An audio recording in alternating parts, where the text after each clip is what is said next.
고맙습니다. 잘 오셨습니다. 사순절 셋째 주일입니다. 하나님 말씀 묵상과 기도로 주님 더욱 바라보는 사순절기 되기를 축복합니다. 우리 함께 인사하겠습니다. 하나님은 성도님을 사랑하십니다. 축복합니다. 우리 인사합시다. 하나님은 성도님을 사랑하십니다. 축복합니다. 세상 살아가면서 한 번쯤 사람들이 생각해 보는 것 가운데 하나가 나는 너무 불쌍하다. 나는 너무 불행하다. 자기처럼 불쌍한 사람이 또 어디 있을까 하는 생각입니다. 그만큼 세상살이가 힘들다는 거죠. 그런데 주위를 둘러보면 또 뉴스를 들어보면 정말 세상에 불행한 사람 참 많습니다. 지금 이스라엘 가자 지구에서 이스라엘과 하마스 전쟁이 너무나 오래 계속되고 있습니다. 여러분, 전쟁의 그 상황을 들여다보면 살던 집들이 다 부서졌어요. 쑥대밭이 됐습니다. 수많은 사람들이 죽었습니다. 우크라이나에서 일어나고 있는 러시아와의 전쟁을 보면 얼마나 비극적인 삶을 살고 있는지 모릅니다. 정말 너무나 많은 사람들이 죽었어요. 가족들 중에 안 죽은 사람이 그런 가족이 또 있을까 할 정도입니다. 오죽하면 정말 그런 법도 통과가 되나 할 정도로 전쟁에 가서 너무나 남자들이 많이 죽으니까 이제 그 대를 이을 사람들이 없으니까 혹시 죽을 걸 감안해서 정자를 보관해서 그것을 다음 때에 넘기자 할 정도로 많은 사람이 죽었다는 것을 보여주고 있습니다. 아프리카에서 또 고통받는 북한에서 가난으로 허덕이는 사람들, 고통받는 사람들 참 안타깝습니다. 우리 교회도 여러 번 단기 선교를 간 필리핀에 가보면 정말 쓰레기 마을들, 판잣집에서 온 가족 10명이 어떻게 발을 뻗고 잘까 할 정도로 사는 사람들, 그들의 고통을 봅니다.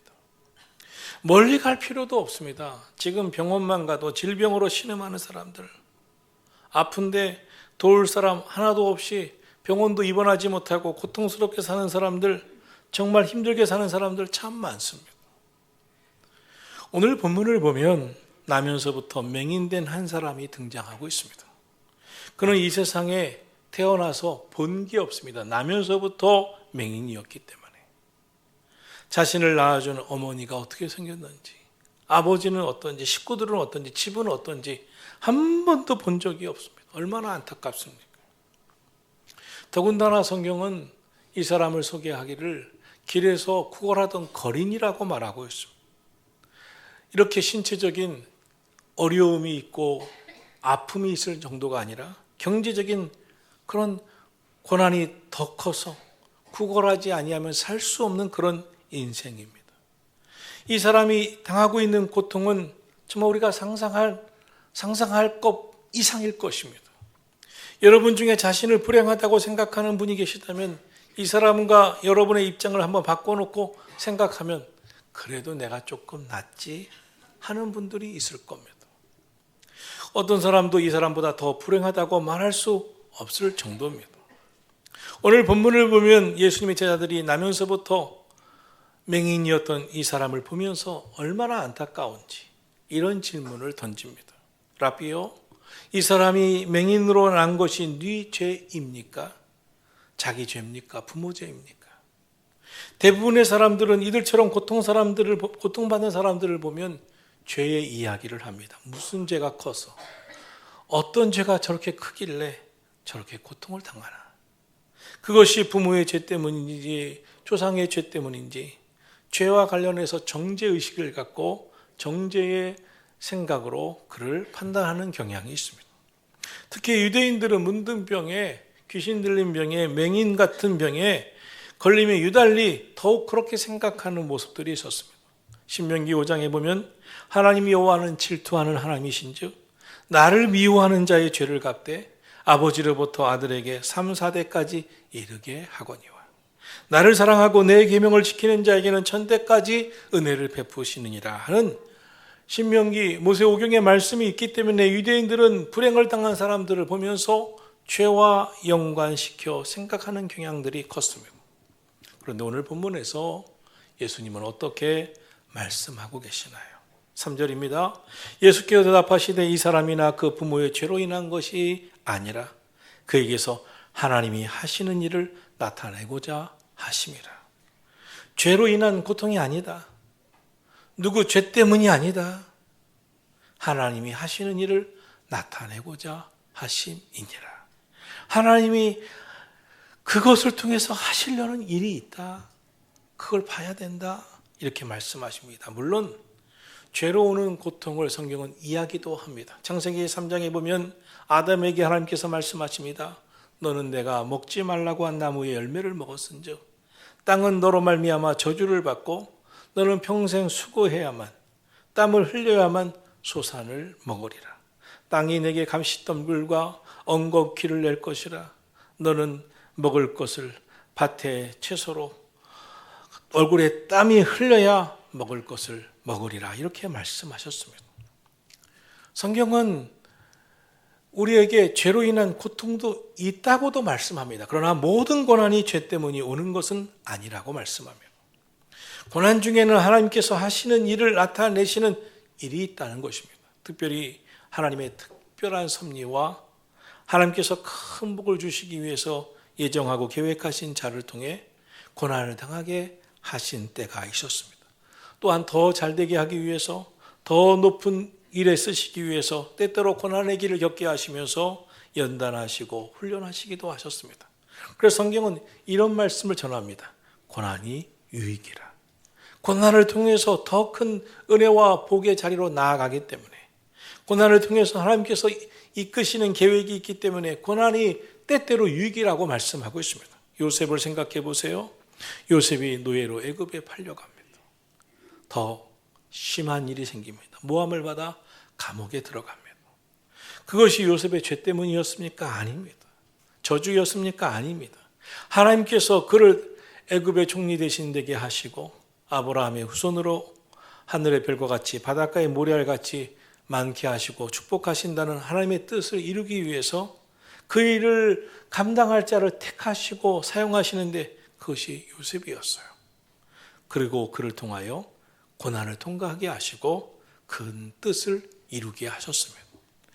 요셉이야말로 고난을 통과할 수 있는 자로 하나님께서 보셨기 때문에 그를 택하시고 그 길을 걷게 하심으로 요나는 오고 오는 모든 후손들에게 그의 고난을 통하여서 많은 선한 영향력을 끼친 복된 인물이 된 것입니다. 사도 바울을 보세요.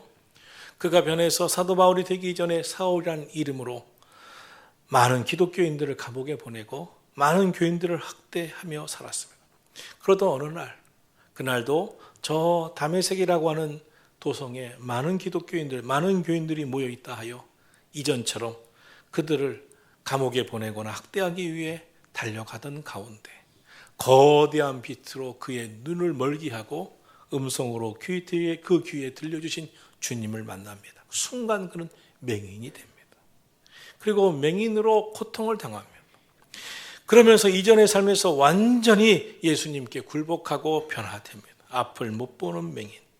그가 주님의 음성에 귀 기울입니다.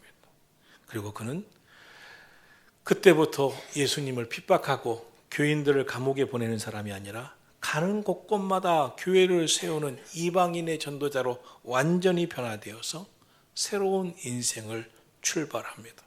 사울이라고 하는 청년이 맹인이 된 것은 하나님께서 하시고자 하시는 일이 있었기 때문이었습니다.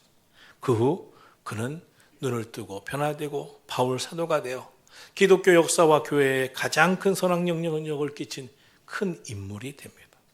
그러므로 우리는 바울을 통하여서 그가 맹인으로 고통받았던 그 때의 그 일을 그의 저주라고만 보지 않습니다. 하나님께서 하시고자 하시는 뜻이 그의 인생에 나타났다고 보는 것입니다. 다니엘도 마찬가지입니다. 다니엘이 바벨론의 포로로 끌려갑니다. 자기 죄 때문이 아니었습니다. 그는 바벨론에서 왕궁 교육을 받고 높은 총리 대신이 됩니다. 그리고 이 바벨론을 거쳐 메대와 바사 계속되는 제국이 형성될 때마다 그는 그 총리 대신의 자리에 계속 쓰임받고 이스라엘의 선지자로 많은 영혼을 주께로 향하는 빛이 되는 인생이 되었습니다. 다윗도 마찬가지입니다. 골리앗을 쓰러뜨리고 이스라엘을 블레셋의 손에서 해방하였는데 그날부터 그는 사울왕에게 쫓김을 당하고 죽임을 당할 처지가 되었습니다. 모든 가정에 너무나 고난이 많았습니다. 그러나 그것은 하나님께서 이 다윗이 하나님 마음에 정말 맞는 사람인지 합한 사람인지 고난을 통해 연단하시고 통과하게 하시면서 이스라엘의 역사에, 아니 오고 오는 모든 기독교 역사에 가장 위대한 왕 중에 하나로 쓰시기 위한 하나님의 계획이었습니다. 오늘 본문에 등장하는 나면서부터 맹인된 이 사람에게도 하나님께서 하시는 일을 나타내기 위한 뜻이 있다고 말씀하셨습니다. 사랑하신 여러분, 저와 여러분도 마찬가지입니다. 우리가 아무리 고통스러운 처지에 놓여 있다 하더라도 우리 삶에 하나님께서 하시고자 하시는 일을 나타내기 위한 하나님의 뜻을, 그 특별한 섭리를, 하나님의 계획을 깨닫는 순간만 온다면 고난은 더 이상 고난으로 생각하지 아니하고 하나님이 나를 통해 이루실 일들을 향한 기대와 믿음으로, 기쁨으로 참고 견디며 비전을 갖고 살아가게 되는 줄로 믿습니다. 여러분 삶의, 자녀들의 삶에 하나님이 하시고자 하시는 일이 있기에 때때로 우리의 인생은 고난도 있습니다. 어떤 예수 잘 믿는 여인이 있었습니다. 대학에서도 성악가로 아주 쓰임받는 위대한 그런 큰 인물이 될 줄 알았습니다. 그런데 잘생기고 돈 많은 집에 예수 믿지 않는 총각이 그를 쫓아다니기 시작했습니다. 그 자매는 상대가 믿지 않는 사람이기 때문에 고민이 많았습니다. 그러니까 이 사실을 눈치채고 이 총각이 자기도 믿겠다며 교회를 쫓아다니기 시작했습니다. 이 자매는 그의 말을 철떡같이 믿고 안 믿는 집에 시집을 왔습니다. 처음에는 신랑이 몇 번 교회를 잘 나오더니 점점 교회와 멀어졌습니다. 나중에는 아내가 교회 가는 것도 못마땅하게 여겼습니다. 그러나 예수 믿는 사람들은, 하나님이 하시고자 하시는 일을 위해 선택받은 사람들이라는 것을 깨달은 여인은 기도하고 또 기도하고 자신이 어디에 있든지 하나님의 깊은 뜻이 있다고 믿었습니다. 자신의 처지가 너무 불행하지만 하나님 앞에 기도하면서 하나님의 뜻이 무엇인가, 하나님이 하시고자 하시는 일이 무엇인지 기도하는 가운데 하나님이 남편과 이 하나님 모르는 집안 식구들을, 시댁 식구들을 구원시키기 위해서 나를 선교사로 보내셨다고 하는 하나님의 뜻을 깨닫고 발견하게 됩니다. 그러면서부터 늘 불행해서 죽고 싶었던 마음은 달라지고 남편을 보는 눈, 시댁 가족들을 보는 시각이 달라지면서 더 기도하게 되었습니다. 이 시댁 가정은 한국에서도 꽤 이름난 기업을 갖고 있었습니다. 그런데 아버님 때 계속해서 너무나 일찍 세상을 떠나면서 큰아들이었던 남편은 그룹을 이어받았는데 29살에 이어받았습니다. 너무 일찍 이어받았습니다. 한국의 군사정권 시대와 군사정권 시대, 국가에서 기업에 기부를 하라고 시켜서 기부를 했는데 그 후에 민주화 시대가 오면서 군사정권에 돈을 줬다는 부정을 했다는 것 때문에 어려움을 당했습니다. IMF가 오는 고통도 당했습니다. 그러면서 많은 스트레스에 남편은 암에 걸리게 됩니다. 그리고 그때 이 가정은 다시 이 부인의 뜻을 따라 하나님의 뜻을 헤아리면서 모든 것 다 넘겨주고 질병 치료하는 일 다 그 일에 집중하기 위해서 이제 새로운 마음을 품고 기도합니다. 그리고 하나님의 뜻을 발견하고 선교사로가 도미니카 공화국의 선교센터를 만들고 선교 사역을 감당하면서 새로운 삶을 오늘까지 살고 있습니다. 사장으로 회장으로 있을 때보다 지금 영혼을 구하는 일을 하게 된 지금이 오히려 감사하고 질병도 고침받아 주님의 일을 이렇게 오래도록 행복하게 할 수 있으니 감사하다고 간증하고 있습니다. 여러분, 우리 인생 어떻게 하나님이 인도해 주실지 믿음의 눈을 열지 않으면 깨닫지 못합니다. 그냥 불행하다고, 내 인생은 불만투성이라고 원망만 나옵니다. 그러나 여러분, 하나님은 택한 자를, 하나님이 사랑하시는 자를, 그 뜻대로 부르심을 입은 자들을 모든 것이 합력하여 선을 이루게 하시는 하나님이시기에 끝까지 하나님을 기대하고 믿음으로 주 뜻을 분별하며 살아가기를 예수님의 이름으로 축원합니다. 우리가 하나님이 하시는 일을 통하여 깨달아야 할 것이 있습니다. 그러면 이 사람을 통해서, 나면서부터 맹인된 이 사람을 통해서 하나님께서 이루어 가시려고 하시는 하나님의 일이란 구체적으로 무엇이었습니까? 첫째로 이 사람을 구원해서 하나님을 섬기게 하는 일을 위해 하나님은 이 사람에게 하나님이 하시고자 하시는 일을 이루셨던 것입니다. 그럼 어떤 하나님이 하시는 일이 나타났나요? 예수님은 6절에서 땅에 침을 뱉어 진흙을 이겨 그의 눈에 바르시고 이르시되 실로암 못에 가서 씻으라 말씀하십니다. 그러자 그가 나면서부터 맹인된 그가 예수님 말씀에 즉시 순종하며 나아갑니다. 이에 가서 씻고 밝은 눈으로 왔더라. 성경이 무슨 말씀을 증거하고 있는 것입니까? 이 사람이 예수님 만나 대화하는 그 짧은 시간 믿음이 들어왔다는 것입니다.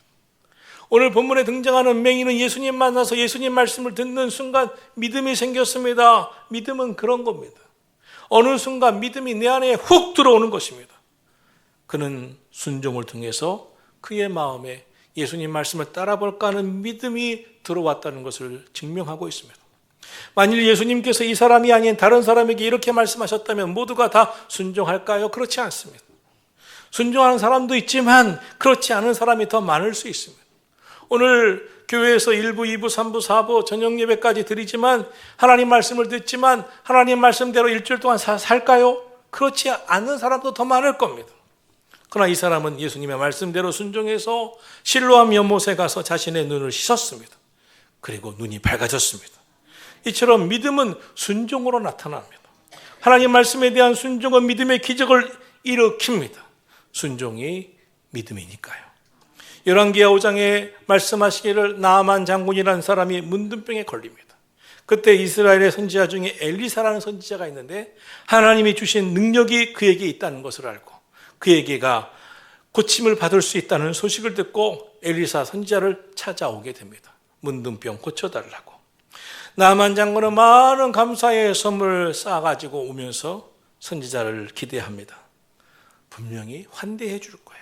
안수기도 해줄 거야. 그러면 내 병은 소문대로 나을 거야. 그러나 엘리사 선지자는 나와서 환대하기는커녕 나아보지도 않고 사환을 통해 요단강에 가서 7번 몸을 씻으라 하는 말만 전하고 맙니다. 얼마나 화가 났는지.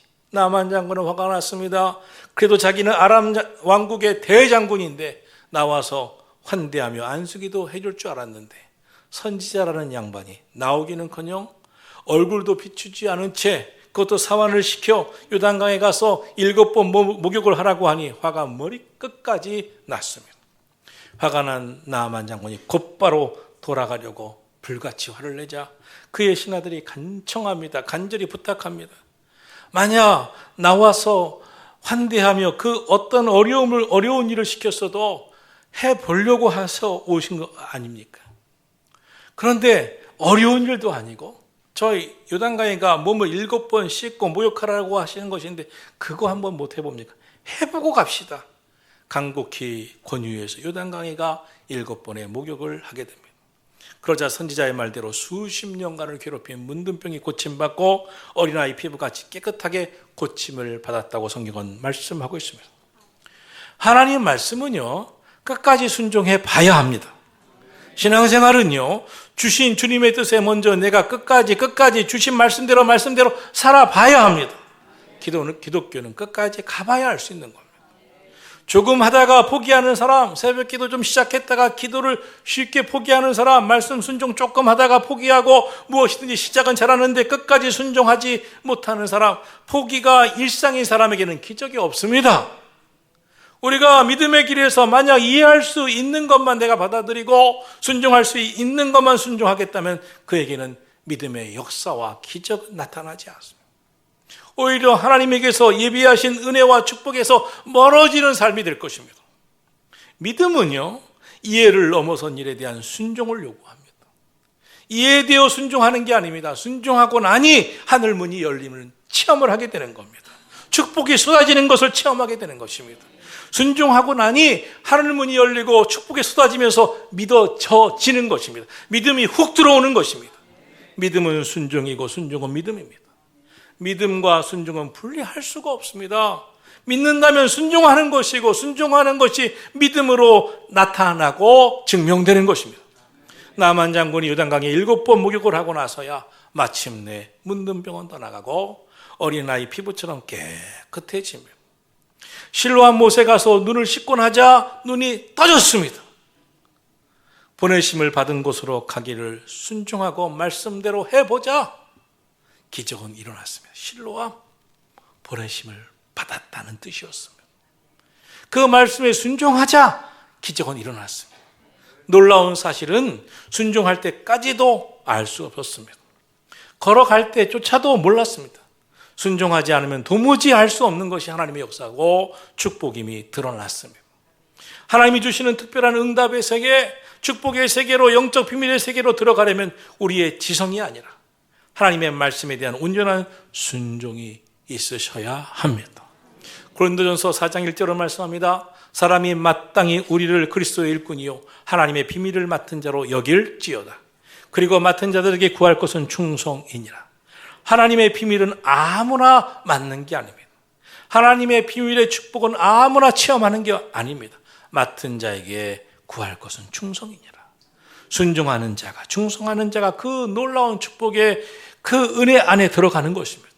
그 무슨 말로, 그 어떤 좋은 말로 내가 할 수 없었던 이유가 어떤 일이 있었고 내가 그렇게 말씀대로 못 산 이유가, 순종하지 못한 이유가, 충성하지 못한 이유가 이것이었는데 아무리 말해도 의미가 없습니다.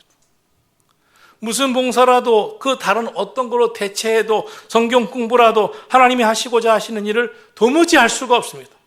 순종해 볼 때 하나님이 하시고자 하시는 일을 나타내시는 줄로 믿습니다.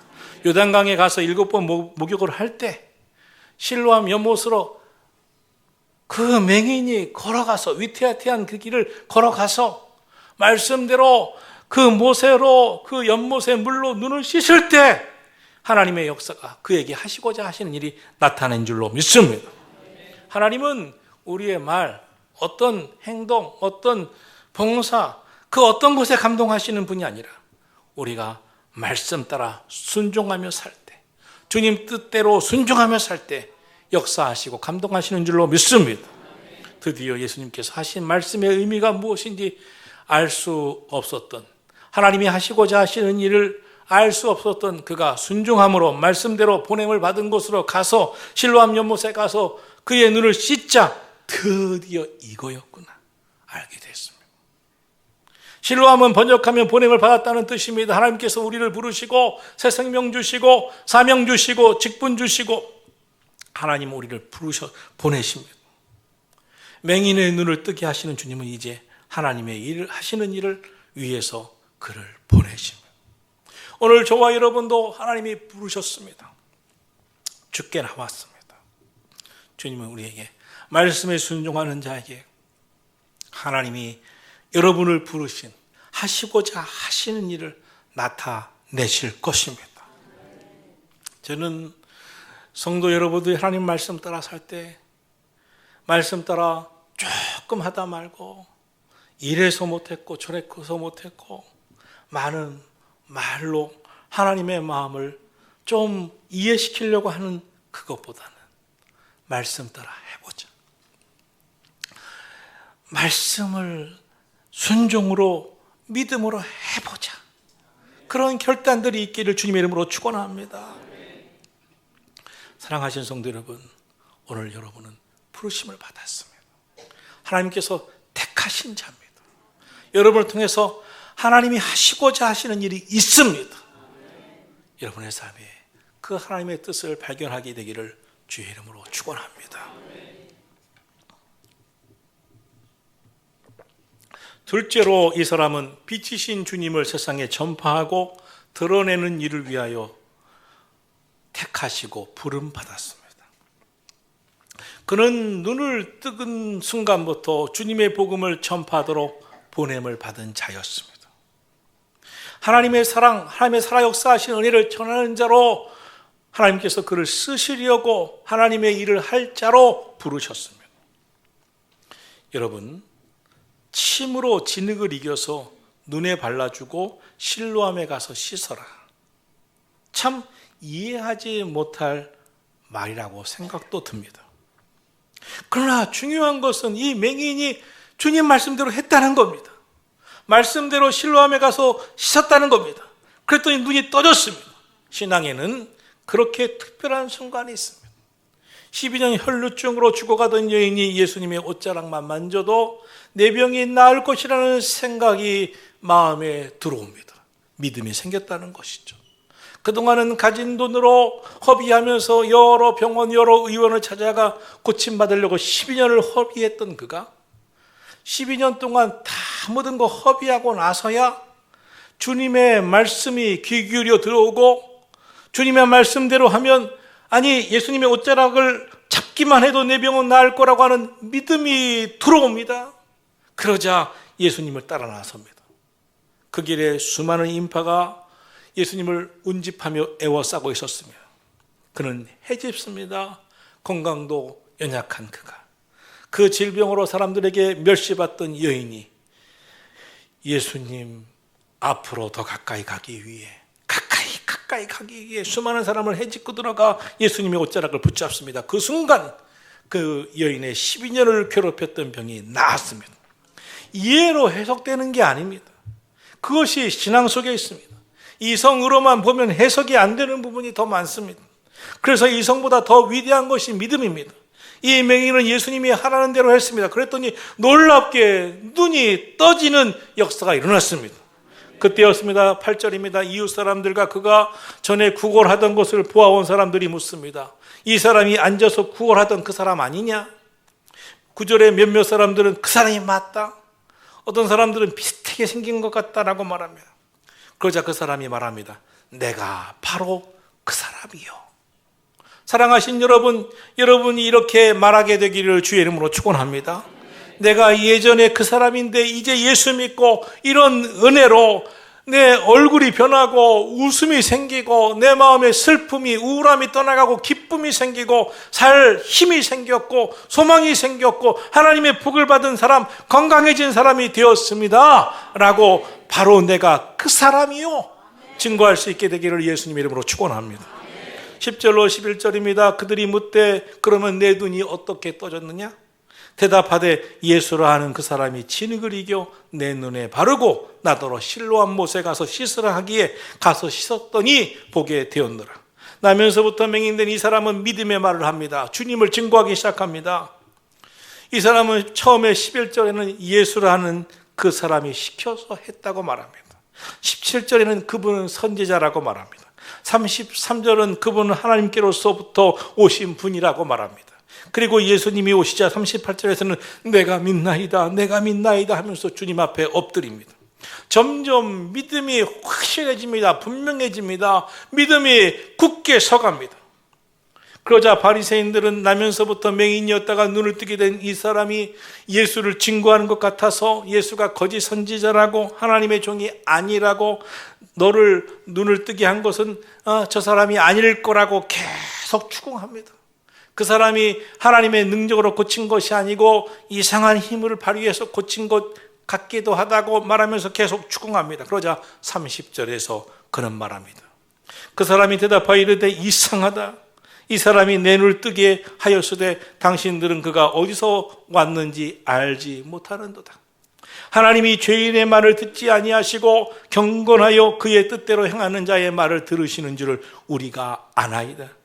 창세 이후로 맹인으로 난 자의 눈을 뜨게 하였다 함을 듣지 못하였으니 이 사람이 하나님께로부터 오지 아니하였으면 아무 일도 할 수 없으리이다.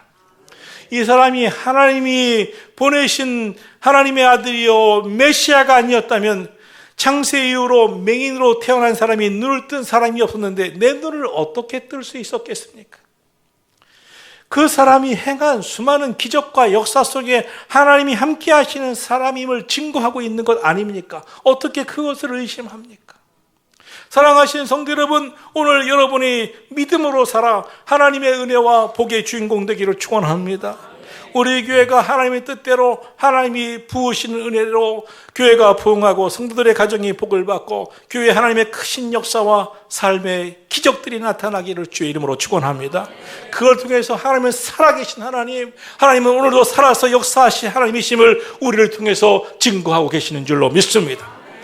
이 사람을 통해서, 이 나면서부터 맹인된 이 사람이 눈을 뜬 것을 통해서 예수님이 과연 이 땅에 오신 메시아임을 증거하기 시작했습니다. 그것을 누구도 부인할 수 없었습니다. 사랑하신 성도 여러분, 오늘 저와 여러분이 하나님이 하시는 일을 위해 쓰임 받았습니다. 부름 받았습니다. 여러분은 믿음으로 살 때 하나님이 넘친 은혜와 기도의 응답으로 축복하실 줄로 믿습니다.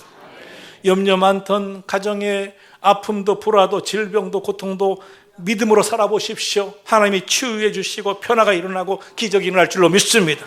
그러므로 말미암아 하나님은 살아계시는구나, 하나님이 하시는 일이 이것이었구나, 우리 삶의 간증들이 넘쳐날 줄로 믿습니다. 셋째로, 하나님이 하시는 일은 무엇입니까? 비극을 비극으로 보지 말고 불행을 불행으로 보지 말고 하나님이 하시는 일을 통해 깨닫고 영적인 눈을 떠서 하나님은 이렇게 역사하신다는 것을 증거하라는 것인 줄로 믿습니다. 우리는 여기서 깨닫게 됩니다. 나면서부터 맹인된 사람보다 더 심각한 맹인이 있었다는 것을.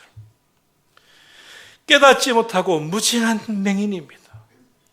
오늘도 맹인 가운데 진짜 맹인은 영적 세계를 보지 못하는 맹인, 하나님 나라를 볼 수 없는 영적 맹인, 하나님이 안 계시다고, 하나님 나라가 없다고, 믿을 수 없다고, 나는 보이지 않는다고 하는 영적 맹인인 것입니다. 사랑하시는 성도 여러분, 먼저 믿은 우리 성도들에게 있어서 가장 중요한 일은 하나님이 하시고자 하신 일을 깨닫고 나타내시는 그 일을 위해서 내가 선택되었고 하나님이 보게 하신다는 것입니다. 여러분, 실로암 못에 가서 영의 눈을 뜨시기를 축원합니다. 실로암은 보냄을 받은 자입니다. 보냄을 받은 자가 누구십니까? 하나님의 아들 예수님이십니다. 예수님이 여러분 심령 안에 계시면 여러분의 영의 눈이 떠집니다.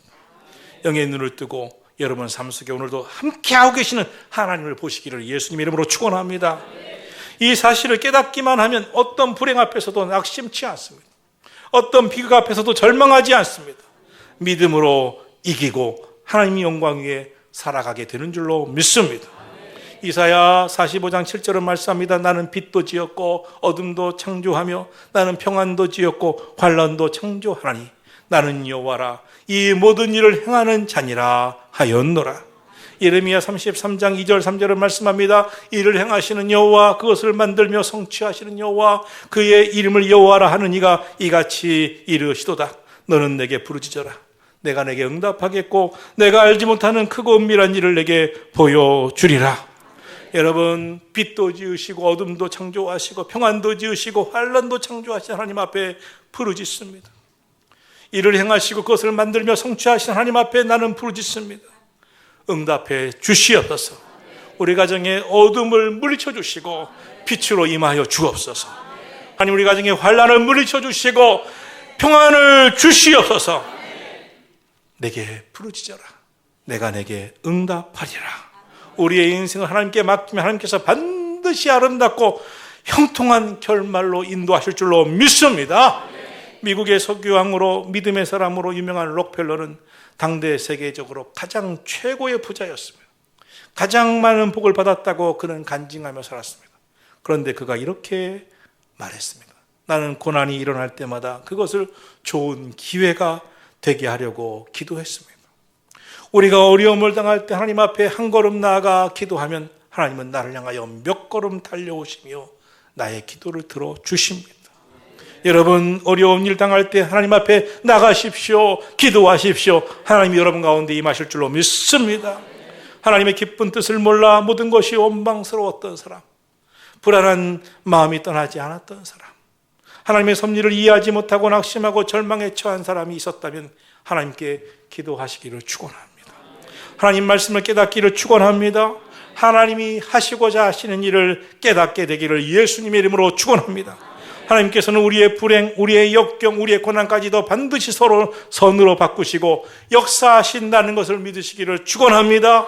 오늘 저와 여러분의 삶에, 여러분의 자녀들의 인생에 우리의 신앙생활에 하나님이 하시고자 하시는 일을 발견하며 기도해서 하나님이 우리 삶에 역사하시는 놀라운 은혜를 경험하며 살기를 우리 주님의 이름으로 축원합니다. 기도하겠습니다.